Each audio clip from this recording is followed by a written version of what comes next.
जय नमोस्तु। तुम चनंदयानंदिमौ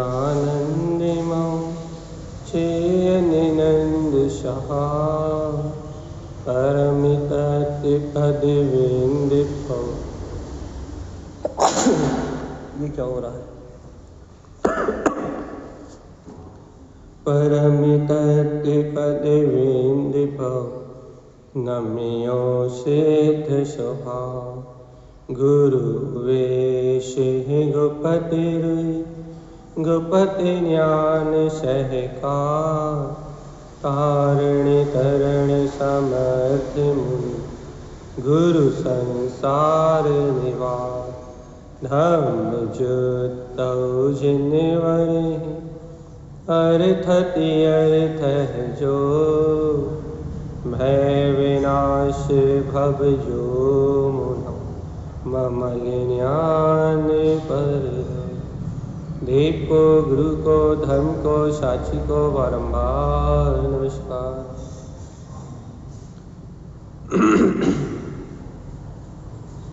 श्री 24 थाना जी ग्रंथराज जी मंगलाचरण।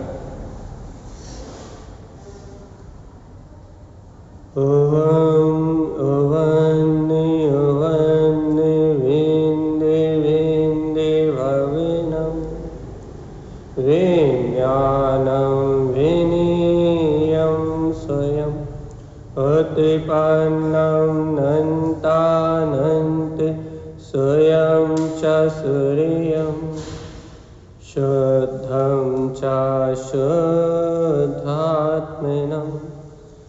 अविनम् अवन स्वभाव मनस्यममिलं मैं मूर्ति ज्ञानं ध्रुवं लोकालोक स्वयं सुरं च सूर्यं सुन्नं सहावं सुरम्। बोलिए आचार्य प्रभु सतप्रभु संत तारण कमलाचार्य जी महाराज की जय हो, जय हो, जय। एक साथ मंत्रोच्चारण करेंगे सभी। ओम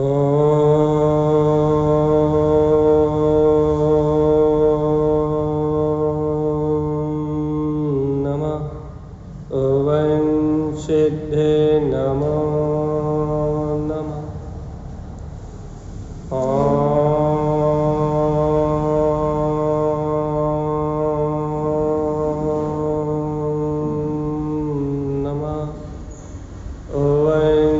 सिद्धे नमो नमः।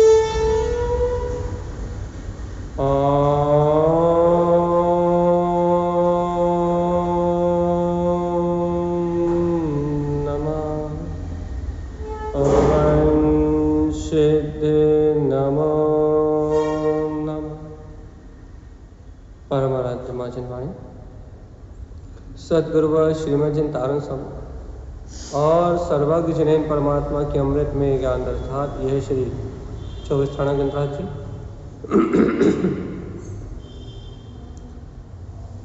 जहाँ श्रीमद जिन तारण स्वामी हम समस्त भव्य आत्माओं को कल्याण की प्रेरणा दे रहे हैं और कह रहे हैं जीवात्मा अनंत अनंत भव हो गए और अनंत अनंत काल से भाव भ्रमण हो गया। इस संसार में 4 गति 84 लाख योनियों में परिभ्रमण करते हुए इस जीव को अनंत अनंत काल बीत गया है। आप मंदिर में नहीं पढ़ते हैं भैया, अनंत काल बीत गया लेकिन इस जीव को एक बात की खबर नहीं है। क्या खबर नहीं भैया? इस जीव को अपने आदि अंत की खबर ही नहीं आई। इस जीव ने अपने अंतर स्वभाव को कभी जाने नहीं, अपने अंतर स्वभाव को कभी देखे नहीं और अपने अंतर स्वभाव को ना जान के ना देख के 84 लाख योनियों परिभ्रमण करता रहा। तो ये जीव जब तक इन गतियों में चक्कर लगाता रहेगा तब तक इस जीव का कल्याण होना नहीं है। तो अपन अर्घ स्वभाव की चर्चा कर रहे थे। क्या बात है, संजय दीदी ने ले लिया का डिपार्टमेंट। अर्घ स्वभाव दृष्टि इष्टि स्वभाव अनंत दृष्टि जी, ये हो गया ना शायद। ये सब हो चुका है। इसके बाद अर्क स्वभाव वाला पैराग्राफ है वो शुद्ध दृष्टि अर्क, ये इसके बाद ये भी जा चुका है। इसके बाद वाला भैया जी? हाँ, अर्क स्वभाव हेडिंग डली होगी उसमें 46 नंबर 47 नंबर पेज, 47 से 48 नंबर पेज होगा।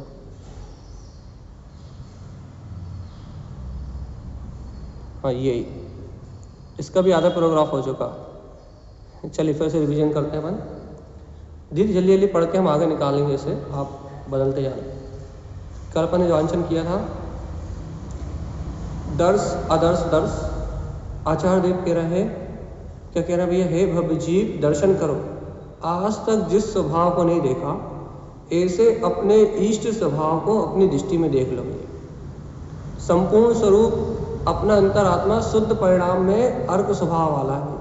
अरे इसी के अनुभव में रहो ना, शुद्ध भाव में लीन रहो ना, अपने गायक स्वभाव को स्वानुभव में लेना ही वास्तव में अर्क स्वभाव है। तो अर्क स्वभाव मतलब क्या है कि हे भव्यात्मा तुम देखो तो क्या कि अपने अंतर में कमल कंद, जैसे कमल के अंदर में कंद है वैसे इस आत्मा में ही अनंत अतीन्द्रिय रस है। आत्मा अतीन्द्रिय स्वभाव का अतीन्द्रिय आनंद का स्रोत है। इसलिए हे भव्यात्मा, अरे भव तुम अपने ज्ञायक स्वभाव का दर्शन करो, यही कमल कंद है। अर्थात जैसे कमल के अग्रभाग में पराग भरा हुआ है वैसे ही इस आत्मा में, ये कमल स्वभाव आत्मा में अनंत अतीन्द्रिय आनंद रस भरा हुआ है। ऐसे अर्क कंद अर्थात ऐसे रस को ग्रहण तो करो, इसको अपनी सहानुभूति में प्रकट करो और इसका ही अनुभव करो। यह जिनवाणी अमृत रसायन कंद का रसपान कराने वाली है। भैया इसी शुद्ध अर्क स्वरूप के अनुभव में लीन रहो। दीदी आगे इस प्रकार से अपन इन सूत्रों का वांछन कर चुके हैं। यदि जीव इस प्रकार से अपने अंतर अनुभव का मार्ग बनाता है भैया तो उसका कल्याण होता है। देखो देखो देखो क्या कह रहा है आचार्य तारण समय क्या कहना है भैया कि जब तुम अपने अंतर में जो कंद है, देखो देखो कंद का मतलब ये समझे अपन, जो अपने अंतर में आनंद है उसको ग्रहण करोगे तो मुक्ति मिलेगी। और जीवात्मा अपने अंतर के आनंद को ग्रहण नहीं करोगे तो मुक्ति नहीं मिलेगी। तो यहाँ अपन दर्श कमल कंद अर्क उत्पन्न अर्क, ये सब क्या है, ये सब क्या है भैया, अपने ज्ञायक स्वभाव के रस पीने की बात है।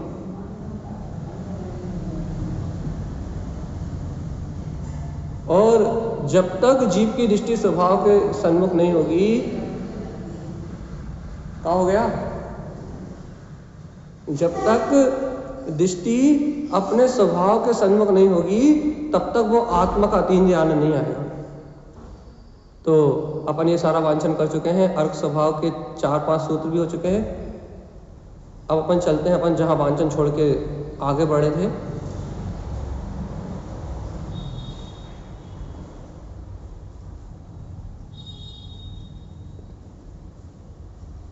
भय विनाश,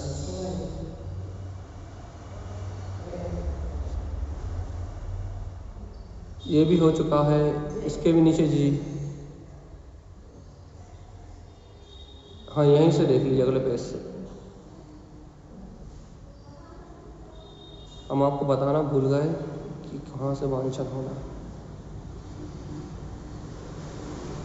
चलिए ये पढ़ देते हैं एक बार और, फिर कल अपन पढ़ नहीं पाए थे। चलिए तारण समय कह रहा है भैया, दर्श अंगदि अंग सर्वांग परिणाम स्वभाव अर्क उत्पन्न अर्क।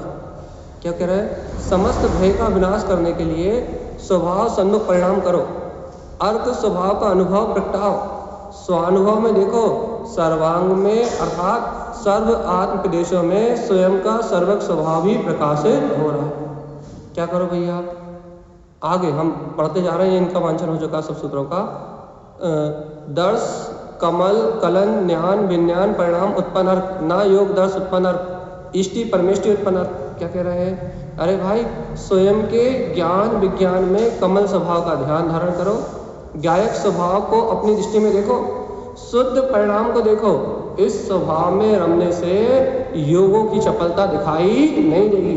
हे भव्यात्मा, ये परमेष्टि परम पद ही ईष्ट है, इसे अनुभव में प्रकट करो। और क्या करो भैया, जल्दी से साधु पद को धारण करो। कल यहाँ तक वांछन हो गया था अपना कि इस अर्थ स्वभाव का स्वानुभव करने से सहज अवधि ज्ञान की प्राप्ति हो जाएगी। अज्ञान में रमणता करने रूप सारे विरोध जो परिणाम है वो अपने आप ही छूट जाएंगे, विरोधी दृष्टि अपने आप ही छूट जाएगी और सम्यक ज्ञान का उदय होने से सारी अज्ञान मानताएं मिला जाएंगी। ज्ञानेन ज्ञान अनुमोद रमण कम विलियम गता। हे ज्ञानी, जब सम्यक ज्ञान से ज्ञायक स्वभाव में रमण करोगे तो ये सारे के सारे कर्म क्षय हो जाएंगे। यहाँ तक अपन वांछन कर चुके थे भैया। इसके आगे क्या कह रहे तारा स्वामी, उत्पन्न मिली, ये सूत्र का भी वांछन कर लिया था अपन ने। अपने स्वभाव के अनुभव को प्राप्त करके अर्थ स्वभाव से मिलन करो तो कम विली, जो कर्मों का उत्पन्न होना बिला जाए। अगला पेज संजली दीदी, अपने अंतर स्वभाव से मिलन करो, स्वानुभव से मिलन करो तो क्या होगा, स्वानुभव में अर्क प्रकाशमान स्वभाव से मिलन होते ही कर्मों का आश्रय होना रुक जाएगा, अर्थात कर्मों का क्षय होगा भैया। अब अपना कल जहाँ से अपन वांछन छोड़ा था अपन वहाँ गए हैं, देखिए अब मिलाइए आप। स्वभाव उत्पन्न, दर्श हितकार, सहकार दृष्टि, उत्पन्न अर्थ, मन परजय स्वभाव, उक्त दर्श, उत्पन्न अर्थ। अर्थ स्वभाव की लाइन है 1 2 3 4 5 6 7 8 9 10 11 12 13 नंबर की लाइन, 14 नंबर की लाइन से मिलाइए। क्या कह रहे हैं तारण स्वामी, स्वभाव उत्पन्न, देखो भैया, देखो देखो देखो तारण स्वामी क्या कह रहे हैं कि देखो ये उत्पन्न अर्थ के रूप में अपना स्वभाव उत्पन्न हो गया। उत्पन्न अर्थ मतलब भैया सम्यक दर्शन की अनुभूति, तत्व का श्रद्धांत। क्या कह रहा है आचार्य तारण स्वामी कि हे भव्य आत्मा, देखो क्या कह रहा है, स्वभाव उत्पन्न का मतलब क्या हुआ कि अर्थ स्वभाव स्वानुभव में प्रकट हुआ, अर्थात उत्पन्न अर्थ की प्रकटता हुई है। और देखो दर्श हितकार, क्या देखो देखो देखो देखो क्या हुआ भैया, जब उत्पन्न अर्थ का सहकार हुआ है तो कह रहे हैं देखो हितकार अर्थ क्या हुआ भैया, सम्यक ज्ञान, अर्थात अपने हितकारी भाव में अपने स्वभाव का ही निर्णय हो रहा है।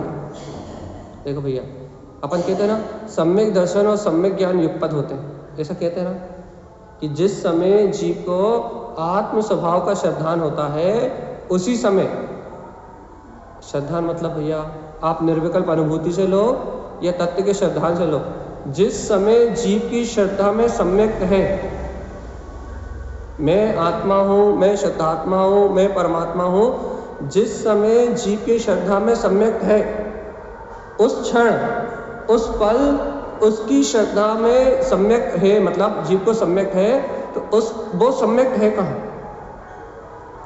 यदि मैंने स्वीकार किया है कि मैं आत्मा हूँ, मैं शुद्धात्मा हूँ, मैं परमात्मा हूँ, मैं ज्ञायक स्वरूप हूँ, मेरा इन पर पर्याय परिणाम से कोई संबंध नहीं है, यदि मैंने इस सत्य को स्वीकार किया है तो ये मेरा श्रद्धान है कहाँ। हाँ, स्वयं में है ना, मतलब हम क्या कह रहे हैं, सम्यक दर्शन और ज्ञान युगपत क्यों है, जो ये श्रद्धान है वो ज्ञान में ही तो होगा ना। यदि आप निर्विकल्प आत्मा का अनुभव करोगे तो निर्विकल्प आत्मा की अनुभूति का वेदन ज्ञान ही तो करेगा ना। तो सम्यक दर्शन और ज्ञान युगपत क्यों होते हैं भैया, कि जहाँ जीव की मानता सम्यक होती है, जहाँ जीव को वीतराग स्वभाव की स्वीकारता सम्यक होती है, वहाँ उसको सम्यक ज्ञान का अंकुरण होता ही है। अब यहाँ तारण स्वामी लेकिन यहाँ जो तारण स्वामी ने जो मार्ग दिया है वो उत्पन्न अर्थ और हितकार अर्थ वो बढ़ती हुई साधना के अनुसार दिया है। अब इस बात को समझना बहुत कठिन है। क्यों? क्योंकि आगम के हिसाब से तो अपन ये कह देंगे, क्या कह देंगे भैया, कि आत्मा का श्रद्धान हुआ है तो ज्ञान भी सम्यक होगा, लेकिन तारण स्वामी के अनुसार नहीं कह पाएंगे कि उत्पन्न अर्थ हुआ है तो हितकार अर्थ की प्रकटता होगी। क्यों नहीं कह पाएंगे भैया? क्योंकि तारण स्वामी कह रहे हैं भैया उत्पन्न अर्थ तो अर्थात उत्पन्न अर्थ की साधना तो क्या बोलते हैं उपाध्याय पदवी में हो जाएगी। उपाध्याय पदवी में हो जाएगी मतलब उत्पन्न अर्थ की साधना तो आवृत्ति शावक की हो जाएगी। अरे तारण स्वामी के ग्रंथ है उनमें साधना पर मार दिया ना। तो तारण स्वामी क्या कह रहे हैं कि जीव आत्मा उत्पन्न अर्थ की प्रकटता तो तुझे उपाध्याय पदवी में हो जाएगी, लेकिन जीवात्मा हितकार अर्थ की प्रकटता उसके लिए तुझे कौन सी पदवी लेनी पड़ेगी भैया? कौन सी पदवी लेनी पड़ेगी? हितकार अर्थ की प्रकटता करने के लिए कौन सी पदवी लेनी पड़ेगी? उपाध्याय पदवी में तो उत्पन्न अर्थ हो रहा है, कौन सी पदवी चाहिए पड़ेगी? हाँ, अरे हितकार अर्थ के लिए तुम्हें आचार्य पदवी चाहिए पड़ेगी। और उसका कह रहा है सहकार अर्थ, तो सहकार अर्थ के लिए कौन सी पदवी चाहिए पड़ेगी? साधु पदवी चाहिए पड़ेगी। तो यहाँ आचार्य श्रीमद जैन तारण स्वामी का कहना है कि जीवात्मा उत्पन्न अर्थ, हितकार अर्थ और सहकार अर्थ में अपने इस इष्ट स्वभाव को देखो, अपने अंतरात्मा की स्वानुभूति को जगाओ, अपने वीतराग पद को, अपने प्रकाशवान स्वभाव को देखो। इससे क्या होगा भैया? मन परजय स्वभाव उक्त दर्श क्या होगा? मने पर्याय ज्ञान का सहकार दिखाई देने लगेगा। ऐसा आचार्य तारण स्वामी ने कहा है। भैया जी पदवी की अपेक्षा उत्पन्न अर्थ, हितकार अर्थ, सहकार अर्थ स्पष्ट नहीं हुआ। पदवी की अपेक्षा उत्पन्न अर्थ, हितकार और सहकार से स्पष्ट नहीं हुआ। क्यों नहीं हुआ भैया? अपन इनको अगर सम्यक दर्शन, सम्यक ज्ञान, सम्यक चारित्र की अपेक्षा कहेंगे तो ये तीनों तो सभी पदवी में होंगे। हाँ, ये आपने जो प्रश्न किया है, यदि इन्हें सम्यक दर्शन, ज्ञान, चारित्र की अपेक्षा कहेंगे तो चौथे गुण स्थान वर्ती आवृत्ति श्रावक को भी दर्शन भी है, ज्ञान भी है और चारित्र। चारित्र सम्यक चरण है। लेकिन जब तारण स्वामी के अनुसार आत्म साधना का मार्ग चुनेंगे तो आप पदवी शतक्षरी के माध्यम से देखेंगे तो तारण स्वामी कह रहे हैं भैया कि अब ये साधक है भैया, और जब ये साधक है तो क्या करेगा भैया? साधना। तो अब अपन पदवी शतक्षरी का चार्ट खोलते हैं, फिर आपको बताते हैं कि क्या है।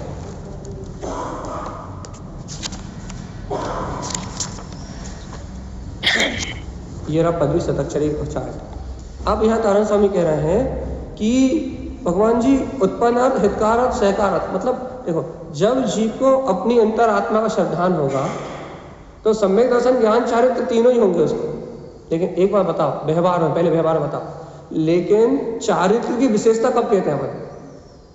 जब साधु दशा होती है, चारित्र की दशा जब संयमी होता है। व्यवहार में भी अपन चारित्र की दशा कब कहते हैं? जब संयम, साधु बनता है। और ज्ञान की दशा विशेष कब कहते हैं भैया? जब संयम आदि के विशेष मार्ग में जीव आगे बढ़ता है, ज्ञान साधना करता है। और आवृत्ति को काय की विशेषता कहते हैं भैया? श्रद्धान की, सम्यक दर्शन की विशेषता कहते हैं। इसी अनुसार तारण स्वामी ने मोक्ष मार्ग दिया भैया। कैसा मोक्ष मार्ग दिया? उन्होंने उपाध्याय पदवी में मति ज्ञान की निर्मलता दी है भैया। मति ज्ञान की निर्मलता दी मतलब उन्होंने कहा है इसका श्रद्धान वज्र की तरह होता है। वज्र की तरह होता है मतलब आज्ञा सम्यक का धारी होता है कि जिनेंद्र परमात्मा ने जो आज्ञा दी है उस आज्ञा को स्वीकार करके दर्शनाचार का पालन करता है। दर्शनाचार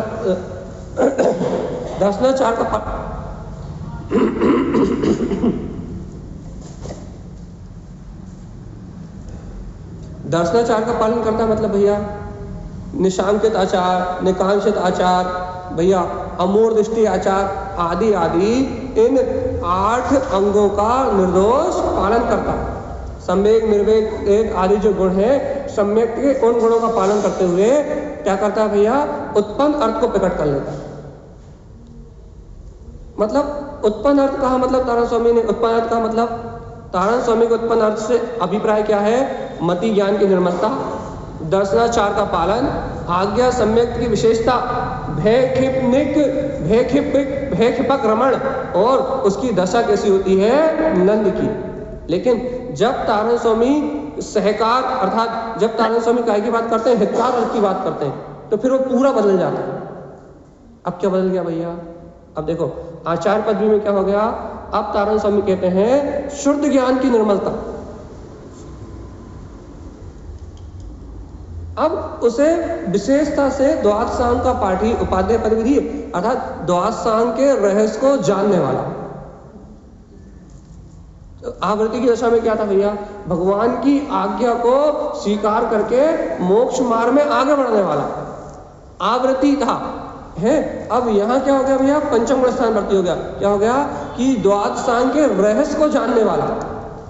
11 अंग और 14 पूर्व में जिनेन्द्र परमात्मा ने जो शुद्ध ज्ञान का भंडार है, उस शुद्ध ज्ञान के भंडार से आत्म स्वरूप को प्रकट करने वाला। अच्छा, द्वादशांग के रहस्य को, अच्छा आवृत्ति द्वादशांग के रहस्य को नहीं जानता क्या? प्रश्न उठाओ, आवृत्ति श्रावक द्वादशांग के रहस्य को नहीं जानता क्या? आवृत्ति श्रावक द्वादशांग के रहस्य को जानता है, लेकिन उसकी श्रद्धा करता है, आज्ञा प्रमाण उसको स्वीकार करता है। और भैया ज्ञाता तो नहीं होता, लेकिन भगवान की आज्ञा को स्वीकार करता है वहां। और यहाँ क्या होता भैया? यहाँ भाव शुद्ध का विशेषता से वेदन की अपेक्षा भैया, मतलब वो द्वादशांग को अपने जीवन में उतारने की अपेक्षा से। ये पंचम गुण स्थान वर्ती जो है वो वैसा आचरण भी पालता है। शुद्ध ज्ञान के बल से विषय कषाय राग से मुक्त होके एक देश संयम का पालन करते हुए वीतराग तत्व की सुरति से एक देश 5 पापों से विरक्त होके वैसा आचरण भी पालता है। इसलिए शुद्ध ज्ञान की निर्मलता। यह यहाँ हितकार अर्थ से क्या मतलब है भैया? कि अपने हित में आगे बढ़ गया।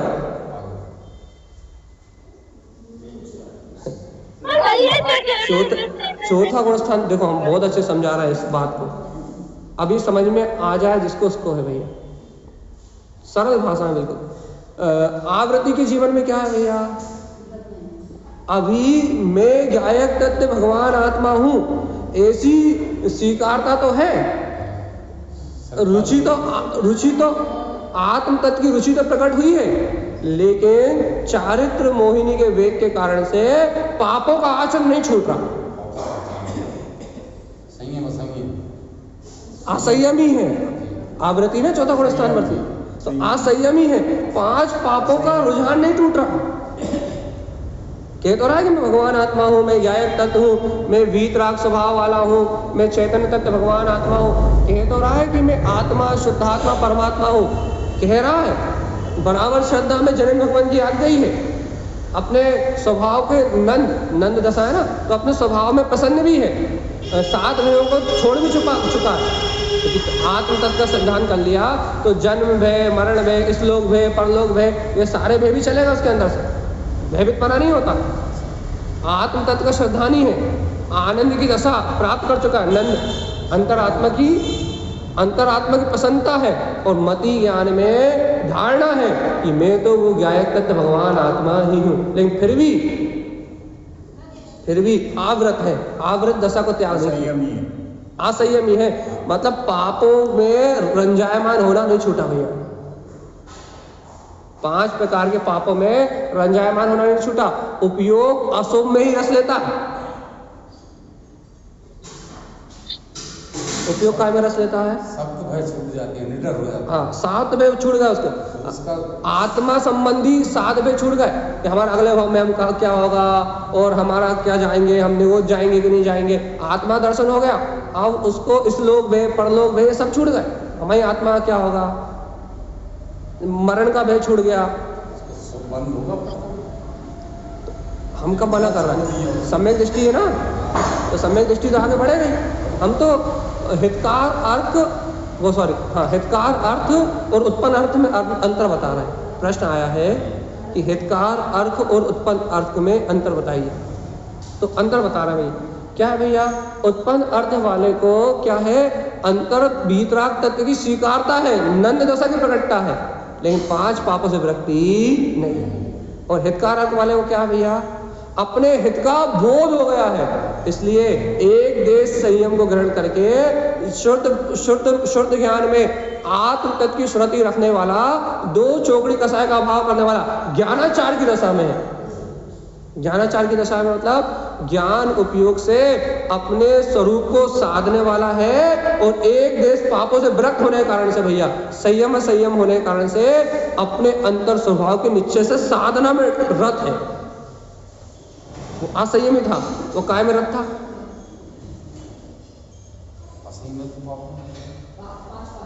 असंयमी था तो वो पाप में रत था, पापों में अनुराग करके बैठा था, मान्यता तो तत्व की थी।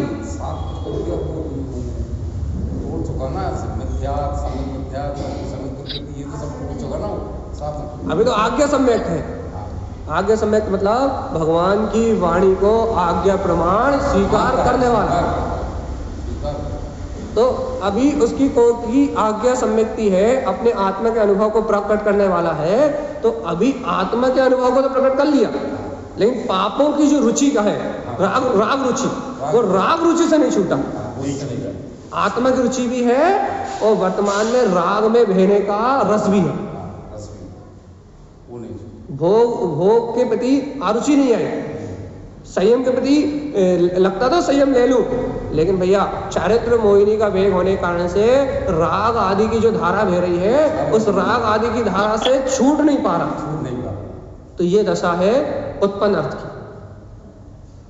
आई नहीं, अब आई कि नहीं समझ में? दर्शन होनी तो जी भैया हुआ, स्पष्ट हुआ काफी। अब कहेंगे क्या है रुचि कहेंगे क्या आपकी रुचि, रस इतना चाहता है, लेकिन चारित्र रस रस नहीं छूट पाता। रस रस जीव के रस, मन का रस कहो, मन की रुचि, जीव की रुचि नहीं, जीव के मन का रस। मन से तो क्या कहते हैं, अंतर आत्मा से तो यही स्वीकार करता है कि ये संसार का जंजाल मेरे लिए अनिष्टकारी है। आत्मा से तो यही स्वीकार करता है कि ये संसार का जितना भी प्रपंच जंजाल है, ये मेरे लिए पतन का कारण है।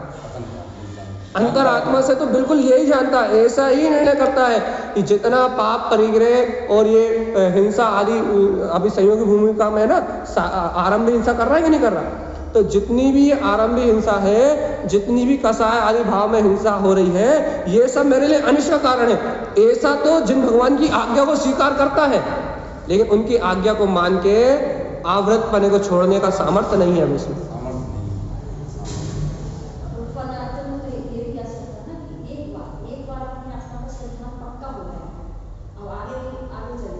तो वो ही बात चल रही है कि स्वभाव का श्रद्धारी तो हो गया है, लेकिन अभी उसकी एक चौकड़ी कसाय का अभाव अनंतन बंदी का हुआ है, यदि हुआ है तो, और अनंतन बंदी का अनंत आसक्ति का अभाव हुआ है, लेकिन अभी अप्रत्यक्षान वर्णन कसाय के उदय के कारण से संयम के मार्ग में आगे नहीं बढ़ पा रहा।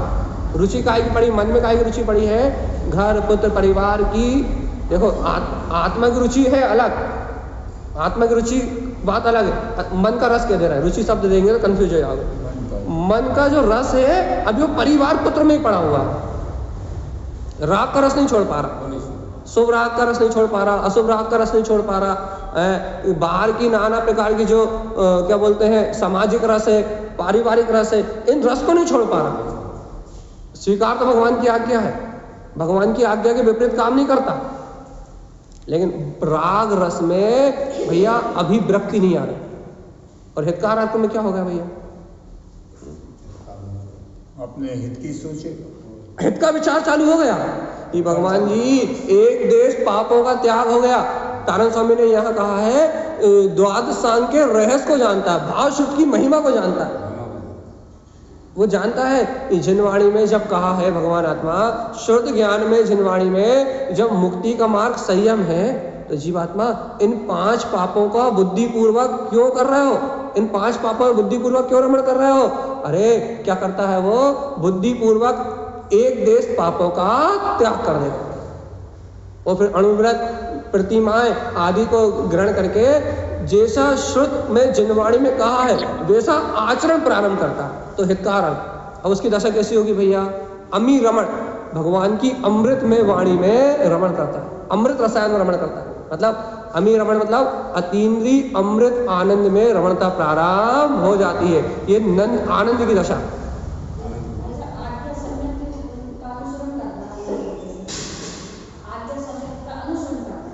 वेदक सम्यक्त की दशा कही यहाँ आचार्य तारण स्वामी ने कि उसको अंतर में ज्ञानाचार, ज्ञान उपयोग की विशेषता, चौथे गुण स्थान में ज्ञान उपयोग की विशेषता नहीं थी। अब यहाँ ज्ञानाचार में लीनता, सम्यक ज्ञान के 8वें अंग का पालन, और क्या कह रहे हैं, वेदक सम्यक्त में अपने अंतर तत्व का वेदन, तत्व का वेदन है, कहते हैं ज्ञानम तत्वानी वेदन्ते। और अब अपन उत्पन्न अर्थ की बात कर ली, हितकार अर्थ की बात कर ली, तो सहकार अर्थ की बात भी अपन कर लेते हैं। सहकार अर्थ क्या भैया, जब अपन 2 की बात करी है तो तीसरा और कर लो, दोबारा कोई प्रश्न नहीं आएगा।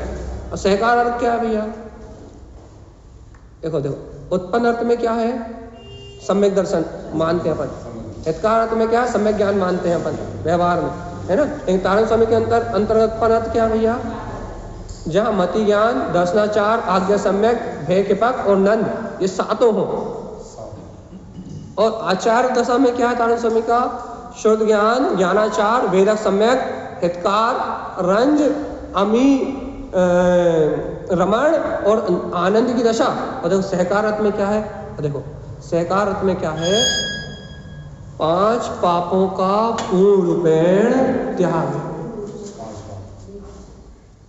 अब ये असंयमी, सुनो सुनो सुनो, अब ये असंयमी और संयमी दोनों नहीं है, तो फिर क्या है, अपने वीतराग स्वभाव का पूर्ण रूप से सहकार करने वाला भैया।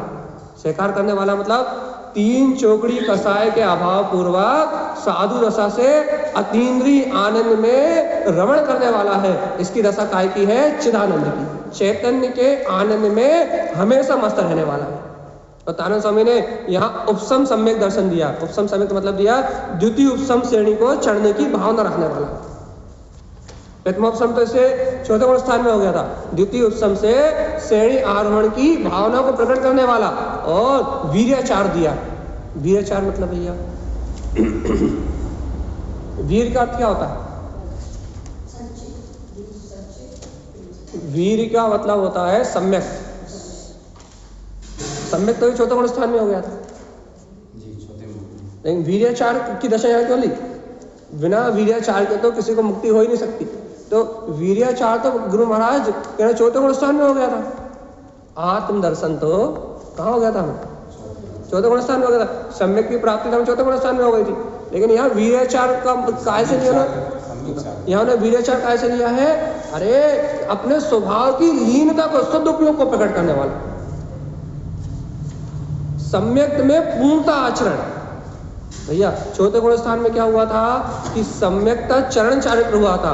अब यहाँ सम्यक में पूर्ण लीनता बरत रही है। और देखो तो अवधि ज्ञान का प्रकाश था। अब कोई हाँ, चौथे गुण स्थान में जो एक समय की निर्विकल्प अनुभूति हुई थी, उस निर्विकल्प अनुभूति में वीतरागी मुनिराज क्षण क्षण डूबते हैं भैया। छठे सातवें गुण स्थान में उस अनुभूति में निरंतर झूलना, उसका सहकार करना। और यहाँ कौन से ज्ञान की प्रकटता कही उन्होंने, अवधि ज्ञान की। अब कोई ये प्रश्न करे भैया, क्या सभी साधुओं को अवधि ज्ञान होता है क्या? अब आप कहते इसके पहले हमने कर लिया। तारण स्वामी ने जो मार्ग दिया है वो निरंतर ज्ञान की निर्मलता का मार्ग दिया। क्या मार्ग दिया है कि यदि कोई साधु गुरु पद को संभालने वाला साधु है, कौन से पद को, गुरु पद को, क्योंकि चौथे काल के जितने भी आचार्यों को देखोगे आप, गुरु भार जिनके ऊपर है, उन्हें आपको 99% आचार्यों में अवधि ज्ञान दिखाई देगा। आप कथा पढ़ो, आपने प्रतिमान योग का अध्ययन किया हो, तो पूर्व के जितने भी आचार्य देखोगे आप, उन्हें निमित्त ज्ञानी या अवधि ज्ञानी, तो उनके पास है, ये हमारे पास तो है। अच्छा, तो उनके पास यहाँ तारण स्वामी ने क्या कहा भैया कि यदि जीव मोक्ष मार्ग की साधना कर रहा है, तो साधना का मार्ग है ना, और अभी संसार में है, तो ज्ञान की निर्मलता तो होगी भैया। अच्छा बताओ, एक बात बताओ, एक उदाहरण देते हैं हम आपको। जैसे सूर्य के सामने काली छटाएं छाई हुई, बहुत सारी काली घटाएं छाई हुई, और यदि धीरे धीरे काली घटा हटेंगी तो प्रकाश बढ़ेगा कि नहीं बढ़ेगा? बढ़ेगा कि नहीं बढ़ेगा? इसी अनुसार तारण स्वामी ने मोक्ष मार्ग की साधना दी है भैया। जो आपको थोड़ी कठिन तो लगेगी, कैसी कठिन लगेगी? आपको लगेगा समझ में नहीं आ रही, थोड़ी ऐसी लगेगी, लेकिन तारण स्वामी क्या कह रहे हैं कि जैसे जैसे आत्मार्थी श्रावक, तत्व का रुचिया श्रावक जैसे जैसे आत्म साधना करेगा वैसे वैसे उसके ज्ञानावरणी कर्म का क्षय उपशम प्रकट होगा कि नहीं होगा? मति ज्ञानावरण का क्षय उपशम प्रकट हुआ कि नहीं हुआ? शुद्ध ज्ञानावरण का क्षय उपशम प्रकट हुआ कि नहीं हुआ? और यदि अंतर स्वभाव की साधना कर रहा है तो अवधि ज्ञानावरण का क्षय उपशम भी प्रकट होगा कि नहीं होगा? साधना कर रहा है तो क्षयोपशम भाव तो प्रकट होगा ही होगा। सूर्य के सामने से बादल हटेंगे तो प्रकाश तो उत्पन्न होगा ही होगा, और प्रकाश उत्पन्न नहीं हो तो भैया फिर बादल छक्के से छटे। ऐसे ही जब आत्मज्ञानी अपनी अंतर स्वभाव की साधना करता है, तारण स्वामी के अनुसार, पदवी शतक्षरी के अनुसार अपने अंतर की आराधना करने के लिए तैयार होता है तो वे दीप्ति रमण क्या होता है भैया? अपना अनंत दीप्तिमान, अपन कहते हैं ना आत्मदीप्तिमान गुणों का स्वामी है, तो वो अनंत दीप्तिमान स्वभाव निर्विकल्प समाधि में वो स्वानुभूति में प्रकट होता है। और भैया जब वो वेदीप्ति रमण प्रकट होता है, चिदानंद चैतन्य के आनंद की दशा बनती है, तब अवधि ज्ञान आदि, वीर्याचार आदि, उपशम सम्यक आदि का अपने आप ही उदय होता है। और उस निर्विकल्प अनुभूति में तारण स्वामी क्या कह रहे हैं भैया? साधु पद भी कही हो। अब इस प्रकार से तारण स्वामी के तीन अर्थ हैं भैया। जो अपन तीन अर्थ कहते हैं ना, उत्पन्न अर्थ, हितकार अर्थ, सहकार अर्थ, और अपन उसे इतनी सरलता में कहकर छोड़ देते हैं कि सम्यक दर्शन, सम्यक ज्ञान और सम्यक चारित्र। लेकिन जब उनकी गहराई में जाओगे उत्पन्न अर्थ, हितकार अर्थ, सहकार अर्थ की, तो पसीने आ जाएंगे। पसीने आ जाएंगे। क्यों पसीने आ जाएंगे भैया? क्योंकि उनकी निर्मलता तारण स्वामी ने इतनी विशेष कही है, इतनी विशेष निर्मलता कही है कि उस दशा तक पहुंचने के लिए एड़ी चोटी का जोड़ लग जाए। आज मान लो मैं अणुव्रत ले लूं तो मेरी तारण स्वामी जैसी जो उन्होंने यहाँ लिखी है हितकार अर्थ की दशा, वैसी दशा थोड़ी ना। मायाचारी से ले लो आप। अरे तारण स्वामी की हितकार, वो अणुव्रत वाली दशा तो छोड़ो, तारण स्वामी ने जो आवृत्ति की दशा कही है वो भी दशा नहीं है अभी। वो करता रहेगा लेकिन वो निश्चय में नहीं। तो भैया देखो भैया, अपन रोज चिल्ला रहे हैं ना, निश्चय के बिना व्यवहार नहीं होता ही नहीं। कपड़े को उतारने से क्या? उतार दो, अभी उतार दो। ठंड गर्मी भूख प्यास सहन करने का, अरे अपन अपनी बात, जो जंगल में रह रहे हैं, जो जंगली अपन वो भीलवासी लोग हैं, वो लोग तो बिना कपड़े के रहते हैं 12 महीने 365। अरे लोग हिमालय पे रह रहे हैं परमानेंट। हिमालय से यार ठंड थोड़ी ना होगी, लोग तो परमानेंट हिमालय पे रह रहे हैं। तो यहाँ बात बाहर की क्रिया की नहीं है, यह बात है कि भैया जब जीव को अपने अंतर आत्मा की अनुभूति का रास्ता बनता है तो जैसे जैसे उसके सामने से कर्मों का आवरण हटता है वैसे वैसे उसके अंतर में विशुद्धि बढ़ती है, और जैसे जैसे जीव के अंतर में विशुद्धि बढ़ती है वैसे वैसे उसका दर्शन, वैसे वैसे उसका ज्ञान, वैसे वैसे उसका चारित्र निर्मल होता है। और उस विशुद्धि की जो अवस्था है उसका नाम है, विशुद्धि बढ़ने की जो अवस्था है ना, उसका नाम है आचार्य पदवी, उपाध्याय पदवी, साधु पदवी, अरिहंत पदवी और सिद्ध पदवी। ये बढ़ती हुई आनंद की दशा है, जैसे नंद, आनंद, चयानंद, सहजानंद और परमानंद। ये बढ़ता हुआ आनंद है।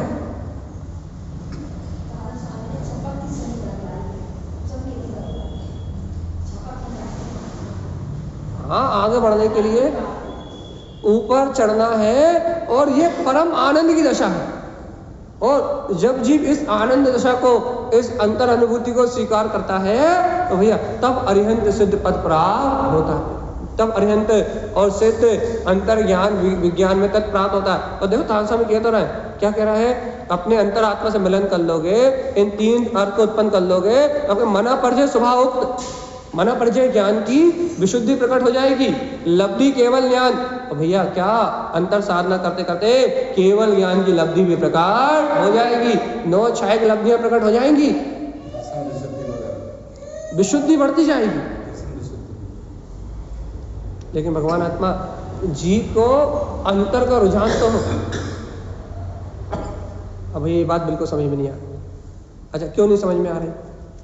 अच्छा एक बार बताओ, कपड़े को जब सर्फ में गलाते हो तब उसकी विशुद्धि कितनी होती है? और जब साबुन से निकाल कर रगड़ते हो जब कितनी होती है? और जब उसे मुगरे से कूटते हो जब कितनी होती है? तो कोई तो कह रहा है। और जब उसमें आला डाल दो, बेनिश डाल दो तो कितनी होती है? कितनी होती है? यदि वाइट कपड़े हैं, यदि आप सामान्य पानी में गला के धो लो तो इसकी विशुद्धि कैसी होगी? सर्फ एक्सेल में धो तो कितनी होगी? और बेनिश में धो तो कितनी होगी? कितनी होगी? हम इनमें से किसी भी चीज का उपयोग नहीं करते। नाम आपको मालूम है? अनुमोदन आप लोग सुनाते रहते हो, हमने आज तक हाथ नहीं लगाया। सर्फ भर यूज करते हैं ओनली, बस नहाने के लिए साबुन तक तो लगाते नहीं। ठीक है, तो क्या कह रहा है कि यहाँ उदाहरण बस कहने में आ गया क्या कि विशुद्धि समझाए, कैसे समझाएं? उदाहरण को तो कुछ समझाने के लिए है ही नहीं। तो विशुद्धि कैसे बढ़ रही है? वही सफेद कपड़ा जब भैया घड़ी में धुलेगा तो अलग, सर्फ एक्सेल में धुलेगा तो अलग, और बेनिश में धुलेगा तो है ऐसे। यही उपयोग जब उत्पन्न अर्थ में धुलेगा तब अलग, हितकार अर्थ में धुलेगा जब अलग, और सहकार अर्थ में धुलेगा तब अलग। जगमगाती अवस्था है, जगमगाती। अब जिसमें धुलेगा वैसा प्रकाश प्रकट हो जाएगा। क्या तारा स्वामी बहुत कठिन है कि नहीं? अरे जीवात्मा, मैं आत्मा शुद्ध स्वरूपी हूं और मेरी आत्मा में ही अनंत चतुष्टय का प्रकाश है। इस सत्य को ग्रहण करना कितना कठिन लग रहा है। तारा स्वामी कितने अच्छे से कह रहे हैं कि हे आत्मा, उत्पन्न मिलन, अपने अंतर आत्मा से मिलन कर ले तो मना पर्याय ज्ञान और केवल ज्ञान की लब्धि प्रकट हो जाएगी। कर्म मल से रहित विमल केवल ज्ञान स्वभाव प्रकट हो जाएगा। भैया, जो ज्ञान अभी अपनी सत्ता में है वो ज्ञान अपनी पर्याय में प्रकट हो जाएगा। लेकिन कब होगा? अर्क एक बार अपने प्रकाशवान स्वभाव को जानो तो कब तक घर पुत्र परिवार राग देश मोह कसाय और विषय वासनाओं में लग के कब तक अपनी आत्मा का पतन करोगे? एक बार भैया अपने प्रकाशवान स्वभाव को जानो तो, और जान के उसकी सूरत में लगे रहोगे तो निर्मलता बढ़ती जाएगी। अच्छा बताओ, मैंने आत्मा हूँ, शुद्ध आत्मा हूँ, परमात्मा, ऐसा निर्णय कर लिया, निर्णय कर लिया। अब निर्णय कर लिया और निर्णय करके भैया अपन लगे अपने गोरख धंधे में, और जब फिर राग देश के उदय आए, जब वर्तमान कर्मधारा चल रही है, तब निर्णय नहीं कर रहा है। क्या निर्णय नहीं कर रहा है? कि देखो ये धारा भिन्न है और मैं चेतन भिन्न हूँ। पता निर्मलता बढ़ेगी कि नहीं? नहीं बढ़ेगी। नहीं कर रहा है बोला हमने। आपने यहाँ सुन लिया कि मैं आत्मा हूँ, शुद्ध आत्मा हूँ, परमात्मा हूँ, और यहाँ बैठ के निर्णय कर लिया। क्या निर्णय कर लिया? कि बाहर का सारा परिणाम स्वतंत्र है और मैं आत्मा स्वतंत्र हूँ। भैया, जिन्हें भगवान के वचन सत्य है, ध्रुव है और प्रमाण है। और कर्मधारा तो 24 घंटे चल रही है। अभी तत्व शून्य रूप चल रही थी तो भैया अपने कह दिया सत्य है, ध्रुव है, प्रमाण। लेकिन अब भी हाल अपन जरा सा तत्व चर्चा से हटे और यहाँ वहाँ की मन में विचार चले, राग देश के विचार चले, राग देश के निमित्त मिले, नाना प्रकार के संयोगों का मिलना हुआ कि नहीं हुआ? घर में, पुत्र में, परिवार में, संसार में नाना प्रकार के संयोग मिले कि नहीं मिले? अब बताओ, यहाँ आपने सुन लिया कि मैं आत्मा हूँ, शुद्ध आत्मा हूँ, परमात्मा हूँ, और लेकिन जैसे कर्मधारा में गए, अभी भी कर्मधारा है, ये भी कर्मधारा है, शुभ, ये भी कर्मधारा है, लेकिन यहाँ निमित्त होने से, निमित्त जनवाणी का निमित्त होने से यहाँ निर्णय कर लिया, और जहां जनवाणी का निमित्त गया संयोग में उलझे, और वहां अपन भैया वहां क्या हो गया? उस कर्मधारा में जुड़ गए, उस कर्मधारा का ही कर्ता बन गए, उसका ही भोक्ता बन गए, उसी से अपनत कर लिया और उसी में बहने लगे। बताओ विशुद्धि बढ़ेगी कि नहीं बढ़ेगी? नहीं बढ़ेगी ना? नहीं बढ़ेगी। ये है संसार का कारण कि अपन ने यहाँ पढ़ लिया, जिनवाणी का निमित्त मिला जब तक कर लिया, स्वाध्याय कर रहे थे जब तक कर लिया, जिनवाणी सुन रहे थे तब तक कर लिया, लेकिन बाकी समय भी 24 घंटे कर्मधारा चल रही है, 365 दिन कर्मधारा चल रही है। और अनादिकाल से ये आत्मा इस संसार में है, तो अनादिकाल से कर्मधारा सहित ही है, कर्मधारा रुकी ही नहीं है। जीवात्मा बताओ तो, जब 24 घंटे कर्मधारा चल रही है और तुम जब 15 मिनट सुन के या 2 घंटे शास्त्र पढ़ के या आधे घंटे समझ के यदि अपन ये सोच ले कि हमें मुक्ति मिल जाए तो कैसे होगी? नहीं मिलती। हम सोच ले कि हमारी निर्मलता बढ़ जाए तो कैसे बढ़ेगी? तारण स्वामी जैसा उत्पन्न अर्थ का स्वरूप कह रहा है, हितकार अर्थ का स्वरूप कह रहा है, सहकार अर्थ का स्वरूप कह रहा है, किसी नंद की, आनंद की, चैनंद की ये दशा हमें प्रकट हो जाए कैसे होगी? तो निर्मलता तब बढ़ेगी जब जो निर्णय यहाँ कर रहा है अभी बैठ के, जनवाणी के संयोग से, जनवाणी को सुन के जो बात अभी मति में बैठ रही है वो बात मति में बैठ ही रहा है, कुमति में नहीं जा, तो कोई विशेषता है। कुमति मतलब वही तो है, कुबुद्धि ना हो, कुबुद्धि ना हो। मति ज्ञान में हर समय भेद ज्ञान का अभ्यास, मति ज्ञान में धारणा बनी रहे कि मैं तो गायक तत्व भगवान आत्मा हूं और ये परिणमन कर्मदेव जन्य है, तो विशुद्धि बढ़ेगी। आत्मा की प्रतीति रहेगी तो विशुद्धि बढ़ेगी, और आत्मा की प्रतीति नहीं रहेगी तो एक कान से सुना और दूसरे कान से बाहर निकलेगा। अपन कैसे कहते हैं भैया, यहां सुन लिया, एक कान से सुन लिया और दूसरे कान से सब बाहर। तो क्यों हो गया भैया एक कान से सुनने के बाद दूसरे कान से सब क्यों निकल गया? क्योंकि सुना तो, लेकिन उसे जीवन के आचरण में नहीं लाया। और जीवात्मा जब तक वो बात अपने आचरण में नहीं आएगी तब तक विशुद्धि नहीं बढ़ेगी। विशुद्धि बढ़ती है चारित्र से, इसलिए आचार्य कुंद ने कहा चारित्रम खलु धम्मो, इसलिए कहा भैया कि चेतना लक्षणो धम्मो। क्यों कहा? क्योंकि भगवान आत्मा विशुद्धि बढ़ती है आचरण से। आचरण कैसे होगा भैया? ये आचरण होगा निरंतरता से भैया। कैसी निरंतरता से? जो आप कह रहे हो उस निर्णय को उठते बैठते, खाते पीते, सोते जागते, हर पर्याय परिणमन के बीच में जब उस सत्य को आप बार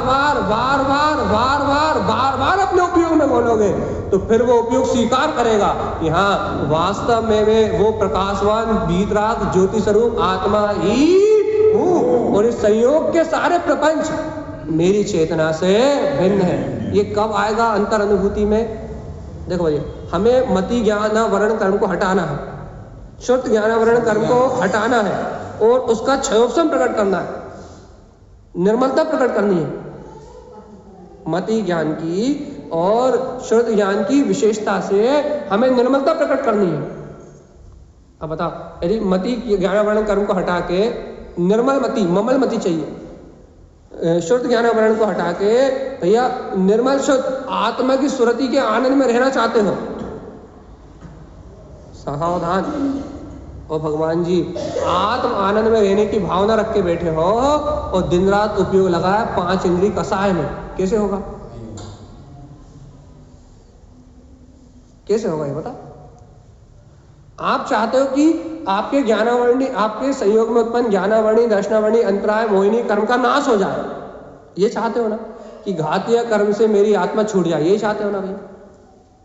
पक्का ना? एक बात बताओ भैया, घातीय कर्म से आत्मा जब छूटेगी जब ज्ञान उपयोग में मेरा निरंतर चित्त लगा रहे। और मान लो मैं भेद ज्ञान के निर्णय को छोड़ के, ज्ञान उपयोग को छोड़ के ज्ञान उपयोग में अंतराय डालूं, जिनवाणी सुनने में मन ना लगे, या फिर भैया पाप विषय कथा भी कथा करने में मन लगे, यहाँ वहाँ की राग देश की चर्चा करने में मन लगे, शरीर आदि की चिंता में मन लगे, इच्छाएं कामनाओं में से परभाव में मन लगे। मैं चाह रहा हूँ कि ज्ञानावर्णी, दर्शनावर्णी, अंतराय, मोहिनी कर्म का अंतराय आदि ये कर्म है, ये कर्म टल जाए और मेरा मन काय में लगे भैया जिनसे इन कर्मों का आश्रय बढ़ता है। भेद ज्ञान में ना लगे, अघात की चर्चा, पर में एकत्व, कर्तत्व, ममत्व, अपनत्व, भोक्तत्व, 5 कारण संसार में दुख के। कौन कौन से? एकत्व, कर्तत्व, अपनत्व, ममत्व और भोक्तत्व। इन 5 कारणों में अपना मन लगा रहे तो बताओ भगवान जी कितनी निर्मलता बढ़ेगी? निर्मलता तब बढ़ेगी वो विशुद्धि अंतर से जब बढ़ेगी, ज्ञानावर्णी कर्मादि का क्या बोलते हैं क्षय, अर्थात उनकी मान्यता तब होगी जब अपन अपने ज्ञान उपयोग में अंतराय नहीं डालेंगे। जब हमारा भेद ज्ञान निरंतर होगा तब निर्मलता बढ़ेगी। शुभ क्रियाओं से भी नहीं बढ़ेगी, मंदिर आने से भी नहीं बढ़ेगी, पूजा पाठ करने से भी नहीं बढ़ेगी, जब तक इन बाहर के कर्म आवरण जो है इनसे हटके अपने ज्ञान उपयोग में अपने गायक आत्म तत्व की प्रतीति नहीं आएगी, तब तक निर्मलता नहीं बढ़ेगी। और भगवान जी यदि अंतर से विशुद्धि नहीं बढ़ी ना, सावधान, यदि अंतर से विशुद्धि नहीं बढ़ी ना तो वो सम्यक दर्शन ज्ञान शायद की पर्याय प्रकट होने वाली नहीं है। उत्पन्न हत्कारा सहकारा ये कुछ भी प्रकट नहीं होगा, कुछ भी प्रकट नहीं होगा। ये पहले विशुद्धि तो बढ़ाओ, अपन कहते हैं ना भव्यात्मा पुण्य मत बढ़ाओ, विशुद्धि बढ़ाओ, परिणामों की विशुद्धि बढ़ाओ। पुण्य बढ़ाओगे तो पापों में फंस जाओगे, धन वैभव के भोग में फंस जाओगे। पुण्य बढ़ेगा, संपदा बढ़ेगी, बाहर में अनुकूलता बढ़ेगी तो भोगों में डूब जाओगे। और वैसे तो जितना उसी को अपना मान रहे हो, और मिल जाएगा तो और अपना मान के और पाप करोगे, और परिग्रह करोगे, और कसाय करोगे, और लड़ोगे, और मरोगे, और वासनाओं में डूबोगे। इसलिए पुण्य मत बढ़ाओ। तो फिर क्या करें? क्या करें? अरे आत्म स्वभाव का स्वीकार करो, अपना गायक तत्व भगवान आत्मा अपने सामने है। भगवान जी अपने अर्क स्वभाव का स्वीकार करोगे तो लब्धि केवल ज्ञान की लब्धि प्राप्त हो जाएगी और अंतर आत्मा जय जयकार मच जाएगी। आवरण हटाओगे तो मुक्ति मिलेगी और आवरण बढ़ाओगे तो तेरे की मुक्ति मिलेगी। कौन सी वाली चाहिए?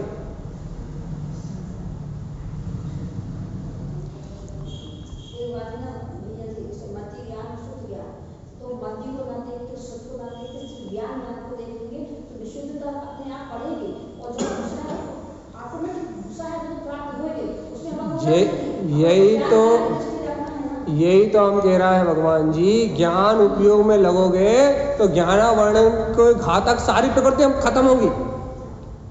जितनी भी ज्ञानावरण का देशघाती और सर्वघाती प्रकृतियां हैं, देशघाती और सर्वघाती प्रकृतियों का सबका विनाश होगा। और जैसे जैसे घातीय कर्म की प्रकृति बिलाएंगी वैसे वैसे नियम से मति श्रुत अवधि मना पर्याय केवल जैसी पर्याय आनी होगी वैसी आते हुए जीव पूर्णत्व को प्राप्त हो जाए। ज्ञान उपयोग में अंतराय नहीं आना चाहिए। ज्ञान उपयोग में अंतराय नहीं आना चाहिए। विशेषता प्रकट होगी, आचार्य पदवी में शुद्ध ज्ञान की होगी, उपाध्याय पदवी में मति ज्ञान की विशेषता होगी। लेकिन ज्ञान तो निर्मलता होने के कारण से, ये विशेष निर्मलता होने के कारण से पर्याय आ रही है मति ज्ञान की, शुद्ध ज्ञान की। अरे आचार्य तो कभी कभी इतना ऊंचा कह जाते हैं कि मना पर्याय ज्ञान भी कभी कभी आचार्य कभी कभी जब उनका मन होता है कि पकड़ तोड़ना है तो आचार्य तो कभी कभी मना पर्याय ज्ञान तक को कह देते हैं भैया विवाह ज्ञान है, हमें इनसे लेना देना नहीं। कभी कभी किस अपेक्षा से कह देते हैं भैया? उपेक्षा नहीं कर रहा है, विवाह ज्ञान के ये कह देते हैं भैया ये पूर्णता की अपेक्षा से इनसे हमारा कोई लेना देना नहीं है। ये तो आवरण के छटने से प्रकट हुए, ये तो सब छायोपशमिक भाव है। और कहने लगे आत्मा तो पूर्ण केवल ज्ञान का आधारी है। कहने लगे मैं उतना बड़ा ज्ञान छोड़ के छोटे छोटे ज्ञान में क्यों उलझूं? मैं इतना बड़ा केवल ज्ञान अनंत ज्ञान छोड़ के अपने इस पूर्णत्व को, पूर्ण केवल ज्ञान की दशा को, अब केवल ज्ञान के एक समय की पर्याय मत कहना। केवल ज्ञान मतलब आत्मा का केवल ज्ञान मात्र स्वभाव। तो जब मैं अपने इतने अनंत केवल ज्ञान स्वभाव को, जब पूर्णता ही है, मैं उसको छोड़ के मैं छोटे छोटे ज्ञान को क्यों गिनूं? जब हाथी के पैर में सारे पैर समा जाते हैं तो मैं हिरण के पैर को उठा के क्यों बताऊं कि हिरण का पैर?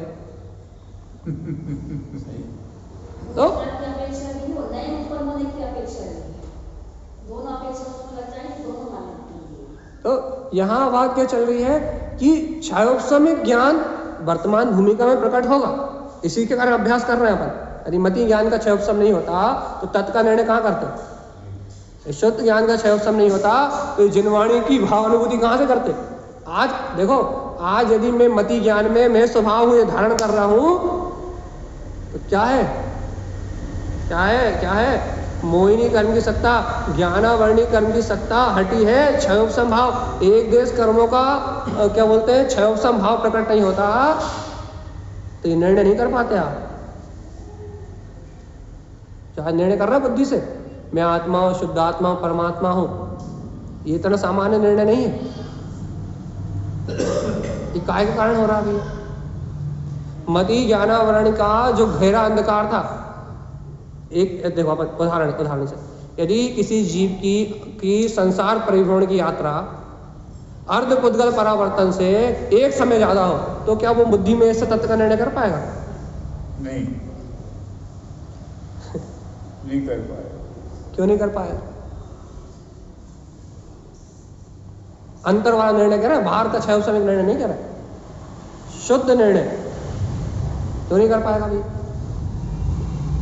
क्योंकि अनंत संसार शेष है, और जब तक संसार की मर्यादा अनंत है, कर्मों का आवरण अनंत है, तब तक वो निर्णय करने की सामर्थ्य भी नहीं है। और यहाँ तो छोड़ो, चलो ये विषय छोड़ो, मान लो कोई असंगी हो, अब ये निर्णय सबकी अपेक्षा से हो गया, यदि कोई असंगी हो तो क्या वो ये निर्णय कर पाएगा? नहीं, क्यों नहीं कर पाएगा? बुद्धि नहीं, मन है, असंगी, वो क्षयोपम नहीं है, ये कहा करो। क्षयोपम नहीं। यदि वो क्षयोपम भाव की शक्ति नहीं है और कर्मों का आवरण तीव्र है तो भी वो निर्णय नहीं कर पाएगा। तो वर्तमान में जो क्षयोपम है वो अपना पूर्ण स्वभाव तो नहीं है, लेकिन सहयोगी है। हमने एक बार यहाँ चर्चा करी थी कि जीवात्मा एक इंद्रिय से दो इंद्रिय में आए, दो इंद्रिय से तीन इंद्रिय में आए तो बड़ा क्या, धन दौलत थोड़ी बढ़े, पुत्र परिवार बड़ा, मन बुद्धि बड़ा, इसका नाम कोई अति से थोड़ी ना है। एक इंद्रिय से दो इंद्रिय से तीन इंद्रिय चार इंद्रिय में जो तुम ऊपर बढ़ते जा रहे हो ना, तुम्हारा क्षयोपम बढ़ रहा है, इसलिए तुम्हें सुख हो रहा है। जितना जितना कर्मों का अंधकार कट रहा है और जितना जितना तुम्हारा क्षयोपम बढ़ रहा है, उतने उतने तुम अपने आप को स्वतंत्र मान रहे हो, और जितना जितना तुम्हारा क्षयोपम घटता है उतना उतना तुम अपने आप को दुखी मानते हो। मतलब क्षयोपम का बढ़ना सुख है, व्यवहारिकता की, बाहर की बात हो गई, बाहर की बात हो रही है, अंदर की नहीं हो रही। बाहर में भी जीव को क्षयोपम के बढ़ने का नाम सुख है और क्षयोपम के घटने का नाम दुख है। चेतन शक्ति तो रहती है सभी में, एक इंद्रिय दो इंद्रिय सब में रहती है। हाँ? चेतन शक्ति तो रहती है, चेतना वो अतीन्द्रिय आनंद सब में एक समान है। लेकिन देखो, एक इंद्रिय से दो इंद्रिय में आया तो सुखी हो गया, तीन में आया तो और सुखी हो गया, चार में आया तो और सुखी हो गया, पांच में आया तो और सुखी हो गया। वो उससे निकल के और वो मोक्ष चले जाते हैं और मतलब कई पर्याय चले जाते हैं। कौन कौन? वो उससे निकला जी, भरत से वो पुत्र थे कितने, वो निकल के एक पढ़ाई गिजाई के पर्याय लेके, हाँ मनुष्य, तो वही तो कह रहा हूँ, मतलब तीन पर्याय हो गई ना, एक गिजाई की, एक मनुष्य की, और तीसरी मुक्ति। तो एक तो निगोद की, एक गिजाई की, दूसरी मनुष्य की।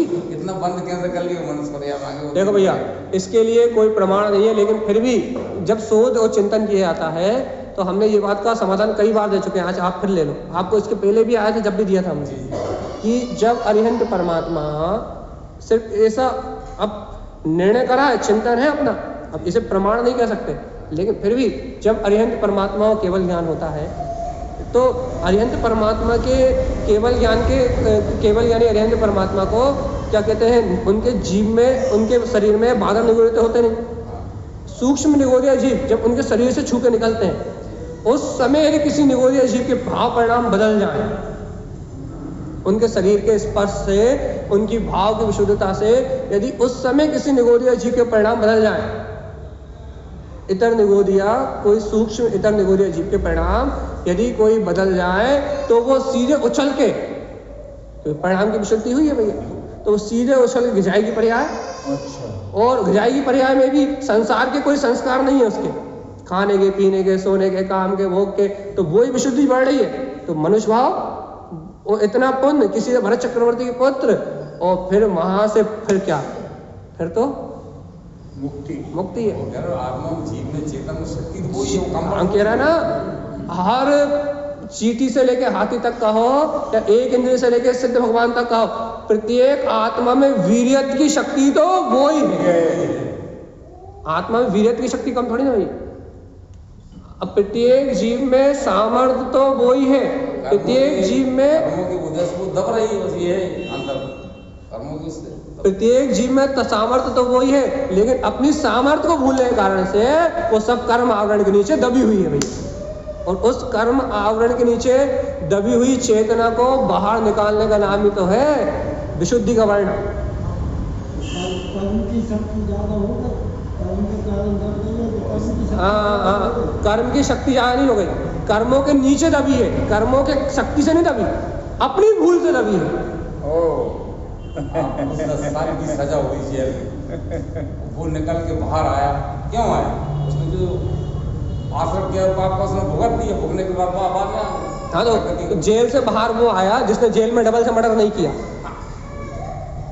है ना? वो उसने ऐसा नरक का हो गया, नरक भुगत के आएगा तो वो हाँ, तो वही हम कह रहे हैं कि यदि कोई जीव, कर्मों की शक्ति ज्यादा नहीं हुई, यदि कोई जीव इस कर्मों की अवस्था के नीचे दबे हुए भी, इन कर्म संयोग की अवस्था के नीचे दबे हुए भी यदि कोई जीव अपने स्व के प्रसाद को उछालता है, तो उसने अपने ज्ञायक तत्व के प्रसाद को उछालता है, इन कर्मों के संयोग होने के बाद भी इन संयोगी पर्याय को नहीं देखता, अपने चैतन्य स्वभाव को देखता है, अपनी ज्ञायक सत्ता को देखता है तो कर्मों का आवरण, है तो कर्मों का दबाव, कर्मों की शक्ति से है तो दबा हुआ, लेकिन कर्मों की शक्ति के नीचे दबा हुआ भी जीव, यदि कोई जीव इस कर्म के आवरण की अवस्था को अपना नहीं मानता, कौन सी अवस्था को अपना मानता है?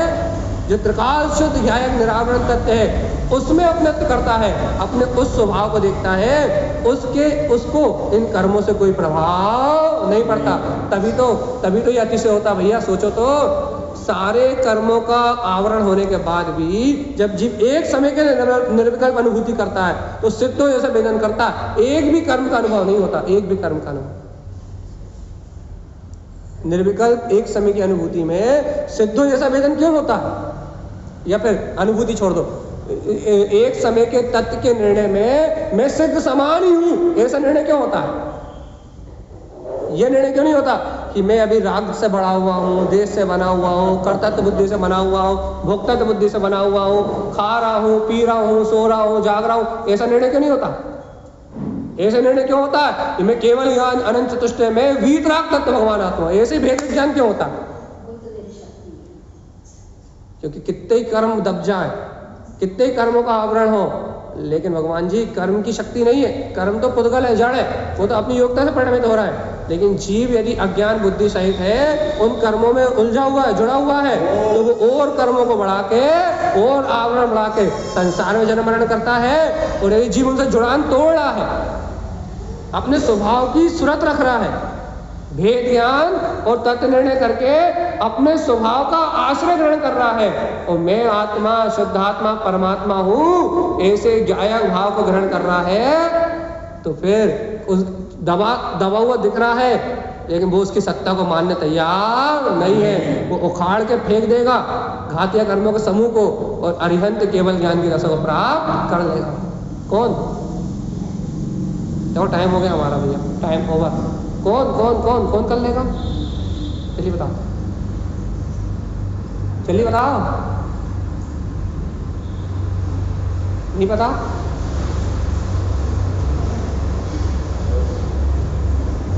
जो जीव आखिरी बार बोल के पूरा कर दे रहा है, चाहे मैं हूं, चाहे आप हो, चाहे कोई भी हो, जो जीव इन देह आदि संयोग की कर्म दशा के बीच में रहते हुए इन कर्म आदि संयोग दशा में अपने जुड़ान को तोड़ेगा और अपनी अंतर आत्मा की, मैं ज्ञायक तत्व भगवान आत्मा हूं, ऐसी अंतर आत्मा की शक्ति को प्रकट करेगा भैया, वो कोई भी जीव, कोई भी हो, जो इस पुरुषार्थ को प्रकट करेगा, वो इस कर्म आवरण के बंधन को तोड़ के और अपने पूर्णत्व केवल ज्ञान के अधिकार को प्राप्त करेगा, करेगा और करेगा।